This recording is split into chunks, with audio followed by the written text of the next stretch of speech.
जवानों की, बच्चों की, जो बच्चे बच्चियां पिछले 1 महीने से ज्यादा अरसे से भूखे प्यासे वहां प्रोटेस्ट कर रहे थे जंतर मंतर, और जंतर मंतर से बाहर भी हर तकरीबन हर स्टेट से ये इंफॉर्मेशन आ रही थी, और कोई उन्होंने वायलेंस नहीं किया, कुछ नहीं किया, बिल्कुल गांधीयन स्टाइल में। तो आज जब धर्मेंद्र प्रधान का रेजिग्नेशन आया, ये उनकी कामयाबी है। और इतना ही नहीं, मुझे लगता है इन यूथ जो थे वहां पर, इन्होंने जो इंडिया का, जो गांधी का जो आइडिया ऑफ इंडिया है, उसको रिक्लेम किया है। मुझे लगता है कि इन्होंने जो डिविसिव पॉलिटिक्स है हिंदू मुस्लिम, उसको बिल्कुल रिजेक्ट कर दिया है।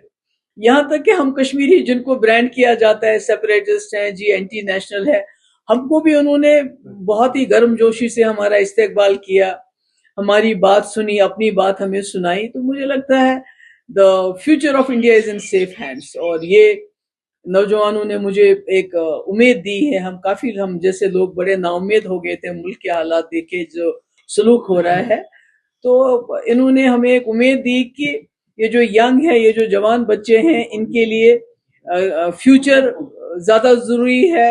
ये हिंदू मुस्लिम से बाहर आना चाहते हैं, मुल्क को तरक्की देखना चाहते हैं। और खासकर जो हमारे जम्मू कश्मीर के बच्चे बच्चियां वहां मैंने देखी, जिस तरह वो गुल मिल गए, तो मुझे उम्मीद है आने वाले वक्त में इसका एक ये असर तो कम से कम होगा। जो हमारे बच्चों और बच्चियों के साथ ज्यादतियां होती हैं दूसरे स्टेट्स में, कॉलेजेस में, यूनिवर्सिटीज में, मुझे लगता है वो जो उस किस्म के अनसर हैं, उन पे कहीं ना कहीं अब जो है रोक लग जाएगी। तो मैम, आज भी जो है, अभी भी जो है डीपीके की तरफ से, जो कि कॉकरोच जनता पार्टी मेन हेड कर रही है प्रोटेस्ट को, 3 डिमांडें अभी भी है और कहा गया है कि अभी भी प्रोटेस्ट कॉल ऑफ नहीं होगा। तो क्या लगता है कि अब वो प्रेशर बन पाएगा जिस तरीके से अभी तक? नहीं, वो तो मेरे ख्याल में बड़े अक्लमंद है। आजकल की जो जनरेशन है वो हमसे ज्यादा समझती है बात को, और उनकी जो डिमांड्स है कोई गलत नहीं है कि जो बच्चे बच्चियां जिन्होंने अपनी जानें दी नीट के पीछे, इस पेपर के पीछे, उनको 1 करोड़ रुपए उनकी फैमिली को मिले, क्योंकि सब गरीब बच्चों के घरों के हैं, जिनके माँ बाप ने अपना पेट काट काट कर इनको तालीम दी, ट्यूशन पढ़ाया।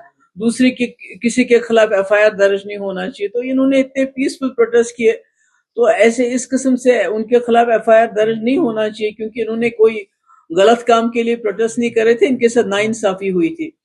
तो तीसरा, माफी तो मांगनी चाहिए, क्योंकि जिस तरह ब्रूटली उनकी पिटाई की गई, उनके सर फोड़े गए, बच्चियों के कपड़े फाड़े गए, उनको उनके ऊपर, उनके छाती के ऊपर पांव रखे गए, खड़ा, मतलब बहुत ज्यादती हुई है। तो मुझे लगता है कोई ऐसी डिमांड्स नहीं कि जो नहीं माननी चाहिए सरकार को। पर आज तो मैं समझती हूँ सबको, जो भी यूथ वहां थे जंतर मंतर में, खासकर जो अभिजीत दीपके हैं, उनकी सेलिब्रेशन का टाइम है, उनकी मुबारकबादी में देना चाहती हूँ। आप पर इल्जाम लगा रही है, अब छोड़ो यार, कांग्रेस पार्टी में आपने ज्वाइन किया, लेकिन एनसीपी अपनी गलती मान रहा है, तो क्या कहेंगे? चलिए अब आज की बात करो ना। आज जो जीत हुई है, कई बच्चों ने, इतने दिनों से वो वहां थे, उनसी एनसी, और वो तो कहते रहते हैं, उनका क्या है।